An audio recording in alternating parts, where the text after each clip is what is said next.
on your left.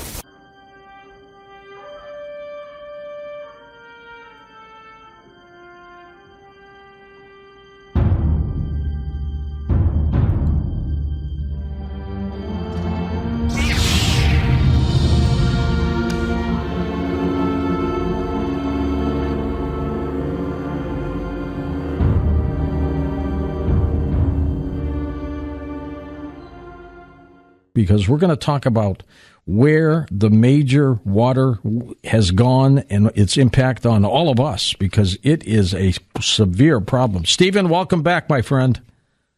Good evening, George, and thank you for having me on, because the problem that we're seeing now across the country, especially in the mega drought maps that are being put out by the different the different organizations that are showing people just how truly dangerous this drought is. And mega drought is almost sometimes too soft, because we've got the two biggest reservoirs in the United States, both Lake Mead and Lake Powell, at record lows. And what people have got to understand is those reservoirs fill up with deep snowpack in the mountains during the winter, and then fill the reservoirs, obviously, with the snow melt and streams and rivers. But what's problematic is now it's affecting the growing season and the carrying ability of the American farmer, the American rancher, and the American agribusiness to basically put food on the shelves. You know, George, so many people are emailing different pictures of shelves and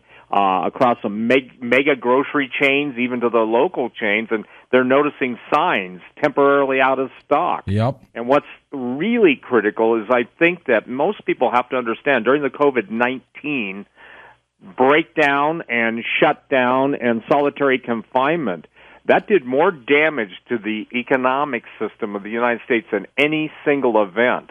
And when you couple it with what I'm going to be talking about tonight, the geoengineering, Dane Wigington, excellent job he's done, and the weather wars going on, you can begin to understand why there's so many record-breaking temperatures. For instance, British Columbia, Lytton, British Columbia, last month, 122 degrees. And we've got the heat dome all over the world now that are just setting and breaking all records, which affects food production, which affects life. I know how you think, Stephen. A little light goes off in your head, and you go after a subject, and you go after it in a very aggressive way. What was that light bulb that got you into this water story? Well, first of all, you know, it's pretty important that I think people understand. I started on talk radio 26 years ago, and I think it was the second show I ever did when I said the two most precious commodities in the time period that would be known, in my viewpoint, and I think the viewpoint of a lot of people on the planet, the tribulations, and that's plural, that we would have a problem with fresh water and food being the two most important things, because obviously without water and without food, you die.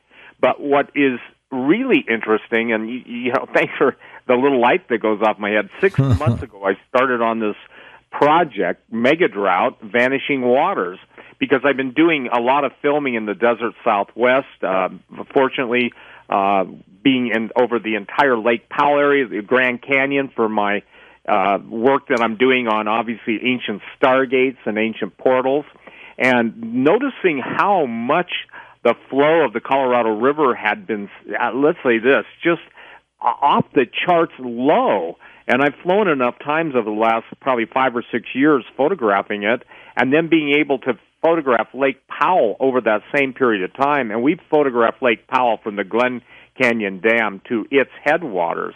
And Lake Powell is the second largest reservoir in the United States, Lake Mead. And what people's got to understand, George, in the case of Lake Mead, it took 48 years to fill it to its high level mark, which basically, you know, was about 1,200 feet, and that was sometime around, I think it was, and forgive me, I may be off a year, but it was around 1985, somewhere in there, 1984. And Lake Mead took 48 years, and now we've got problematic issues with both hydroelectric power generation, and we've got issues with drinking water. And drinking water is the most important thing, and we're going to talk about it tonight, because, again, for the first time in history, we're watching Arizona, as an example, basically putting water rationing into effect.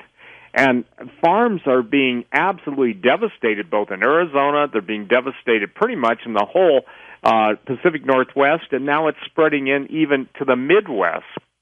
And so what is driving me, and I'm saying this is my compassion for people and my passion to get people to realize that everything we've taken for granted, including our access to almost unlimited fresh water and food, is being curtailed and diminished before our very eyes. Oh, there's every moment that a store puts its cases of bottled water on the shelves, they're gone in minutes. They're gone. People they're gone. Go ahead, I'm sorry. People just grab them. Well, and that's the panic that's taking place already. And I think people have got to understand some terminology, and one of them is the headwaters. No matter where a river flows, it has its beginning. It has its headwaters. And for instance, the Missouri River, I always wondered why they called Missouri River the Missouri River when it originates in Montana, in Three Forks, Montana. And Three Rivers are the headwaters of the Missouri River. And it is the longest river in the United States. And the widest, too. Yes. And the Gallatin, the Madison, the Jefferson rivers are at record low. I flew that about 2 weeks ago, and it was astonishing because I looked out, the window of the helicopter, and obviously I have a television screen too, and the thing is that it was the lowest I've ever seen it in my entire life, and I've lived in Montana off and on 50 years, okay? So that's a long time to be able to compare notes. And then obviously what people need to understand is the river headwaters, when they start drying up, everything downstream becomes problematic. And now the main question is, do you feed the water to the farms? And California has done some really stupid stuff, especially in curtailing and stopping the water to the farms, and there's a lot of water, fresh water, being absolutely diverted into the ocean. And so what is problematic is Oroville Dam, the highest dam in the United States, is a trickle. And I want everybody to understand that the trailer that's out there and that you were so kind to put on Coast to Coast website, that's all contemporary photography. In other words, when they see Lake Mead, that's 2 weeks ago. When they see Lake Oroville, that's 2 weeks ago. When they see Lake Shasta, that's 2 weeks ago. When they see the Columbia River Basin, that's 2 weeks ago. And that's how contemporary, George, the cinematography is in this. And I think that the amount of, how should I say this, visual imagery can do so much a clearer job of sharing the true nature of the problem that I could explain. I can deal, and we'll deal tonight, with just the ramifications. And I think that's a word that Americans do not know how to embrace anymore, because we've all taken for granted. You go to your water faucet, you turn a lever or a handle, and you get fresh water. Take it for granted. And Las Vegas lives and dies by water coming in, doesn't it? Absolutely, and 90% of Las Vegas gets its water from Lake Mead. And Lake Mead is in a very precarious position because at some point they'll have to start curtailing the hydroelectric power. But let's just put hydroelectric power aside. Can you imagine, and again, I think if people will understand that warnings are given to draw their attention to necessitate and facilitate their involvement, they can become more proactive. The average home, I think, uses 80 to 100 gallons of water a day. And so when most people are talking survival, and I was one of the originators of the PrEP movement so many years ago now. Yeah, you were. The number one rule is water first, food second. And it's interesting, George, because, again, I'm on record as saying the greatest migration in the United States history, first and foremost, and then the world history, is going to be taking place over the issues of water. People are going to have to move to where there's water. And we're hearing every day this new city in California, and the mega drought map of California is so intensely brown that, in essence, it's really becoming a problem. And it's becoming a problem because the articulation of the jet stream, and most people don't know this, but there are rivers of water in the atmosphere called atmospheric rivers. You can look it up on the internet, are being directed, channeled, changed, interfered with by all of the what are called ionospheric heaters. Let's talk more, Stephen, when we come back on Coast to Coast AM. And welcome back to Coast. George Norrie with you, along with Stephen Quayle. His website is linked up at coasttocoastam.com. Stephen, you are estimating that some 70 million people are in peril for drinking water on the West Coast and then power. Explain that one. That's a disaster. Well, it is a disaster, and the reason why those numbers, by the way, those aren't my estimates. Those are the estimates of what's being called a catastrophic mega drought and the if you will, the preceding lack of water. Because when it comes to agriculture versus water, obviously it will have to give way, it being the water dispersal, and the disbursement of the water will go first to drinking water. But, George, the amount of water that's available all the way from Washington State down to even the Baja, and then all the way over now even to Minnesota. Minnesota just declared a water emergency today, and what has to sink into people's minds, and I mentioned it briefly, and I think we went to break, but geoengineering, weather warfares are real. There's over almost sub-300 patents on being able to modify the weather. And the problem is that one nation can make war on another nation, and this is real patented technology. And again, Nick Bagich brought this to the world's attention when he wrote "Angels Don't Play This Harp," right? And he talked about the Eastland patent 4686605. But people just kind of rested on that and said, "Oh, so what?" And they look at the skies and the chemtrails, and they say, "Well, that's unusual." Well, it's not unusual. It's geoengineering. And now we're seeing, I would say this, the ramifications of all of the different particulate aerosolization that's literally sucking the moisture out of the out of the atmosphere. And this is having deadly effects. So what is being stated in the 70% figure is that you take the total population, and you take the population of, just like you brought up, Lake Mead in Las Vegas, but then you take the Colorado River that feeds like 4 different states, and you start cutting off the weather in the snowpack by manipulating the upper atmosphere and the rivers of water. And look, this isn't like fear tactics. This isn't any kind of scare stuff. This is absolute, measurable, and it's being already computer modeled. And where people must understand this is we watched with COVID and the whole, I would say this, idiocy in handling that, the way it was handled. And we watched the restaurant business pretty much just about die on the vine.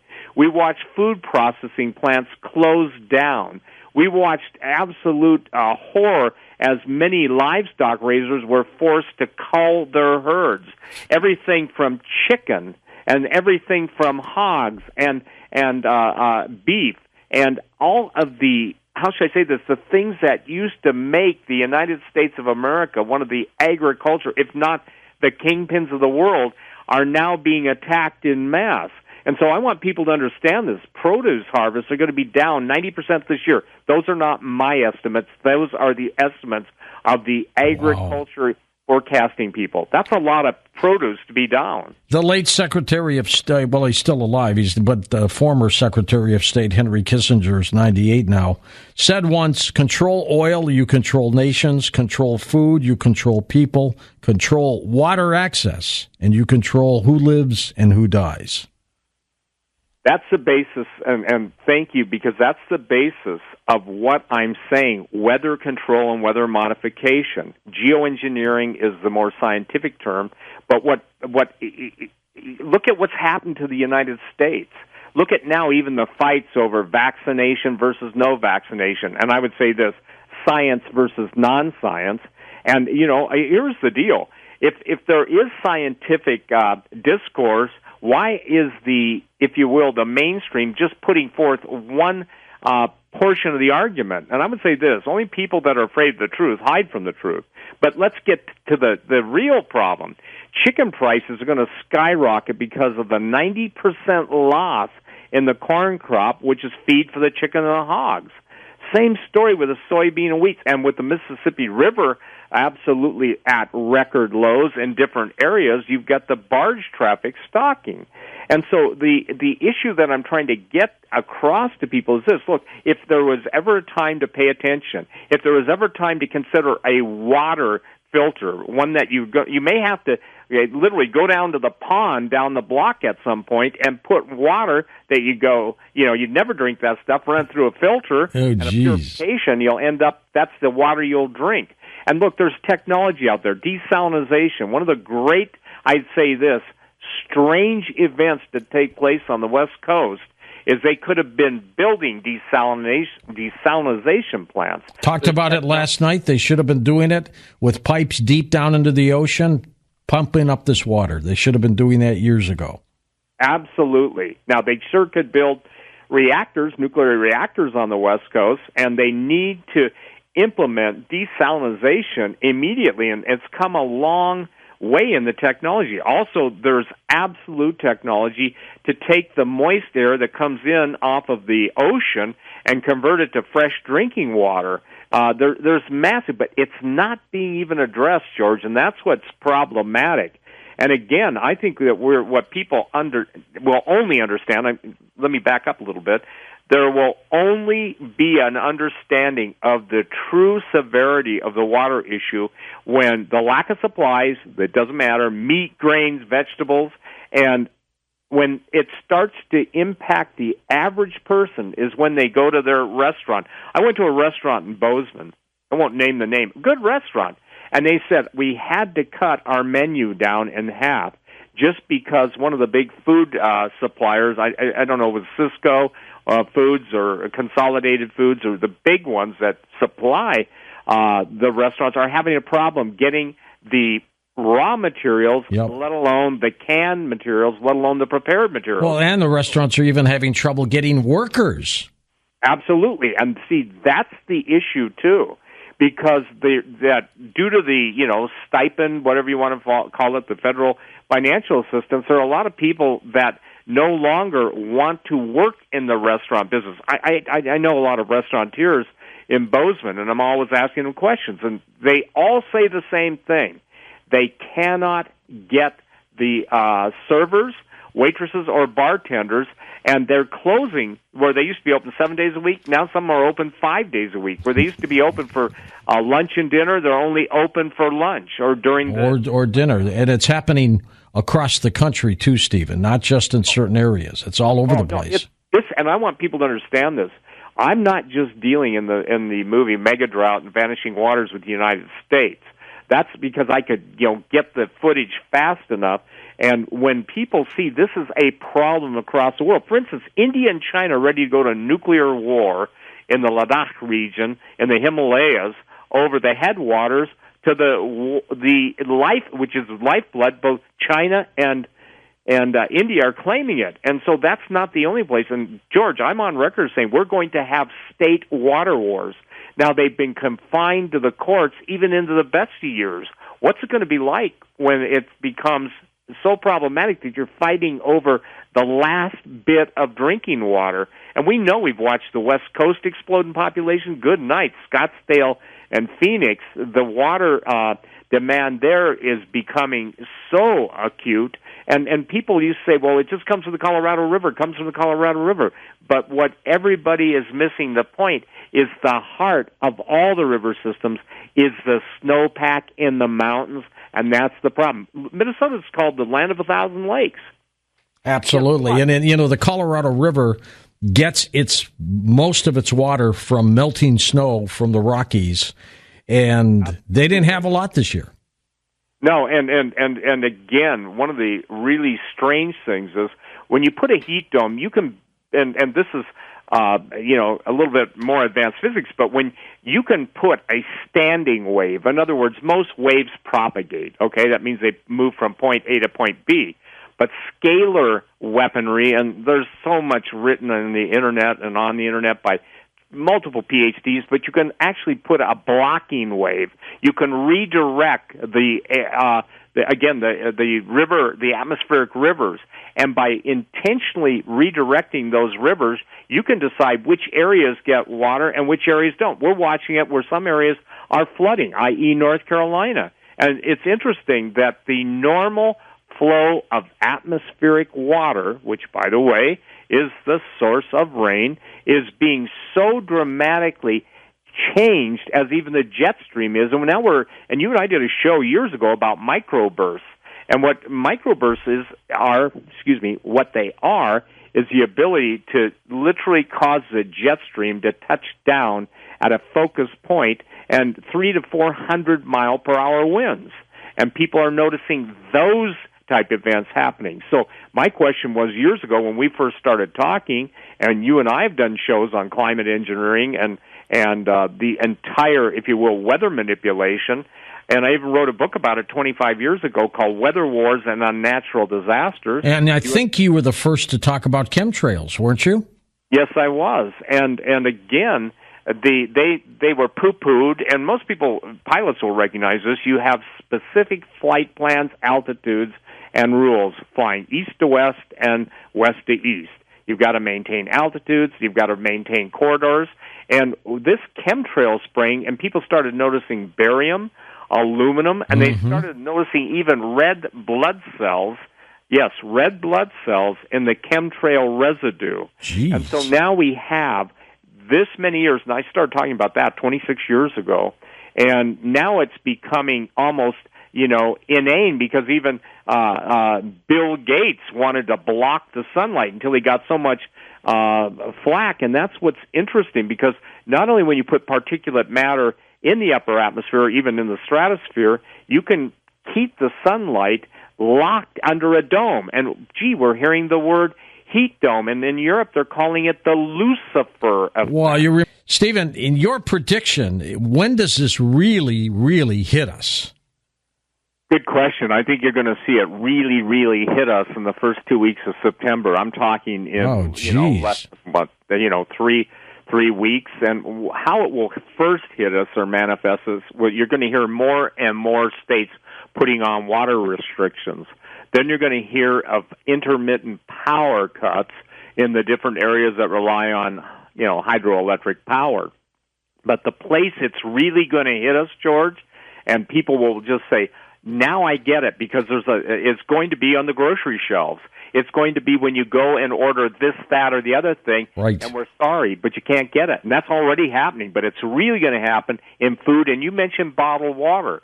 The first thing that sells out, and beyond toilet paper, is bottled water. And that's what people need to understand. I'm recommending everybody, look, go to places that sell prep items and get a portable water filter, because you may be traveling to get water. And going back, and I want to share this with everybody, I had almost, so many years ago, actually decades now, a literal open dream vision of people leaving the West Coast, fleeing on foot or by horseback into the middle of America, and they were basically walking on roads that had been buckled and distorted and everything, and they were looking for water and food. There were no cars. And this is what people have got to understand. Like everybody who's excited about an electric car, you're not excited when there's no power to charge it. But more than that, the great quakes, and this is one of the things that Cascadia, the film that we produce, I'm so concerned about the rupturing of the underground water aquifers, the pools, the lakes of water that groundwater is drawn from it. Like, for instance, in Nevada only draws 10% of its total water from groundwater. That's right. And as the aquifers get depleted, what happens, you're seeing sinkholes across the world. You're seeing lakes one day disappearing overnight. You're seeing the rerouting of water. So we're going to see it big time in 3 weeks. And when I say big time, it doesn't mean 70 million people are going to hit the road.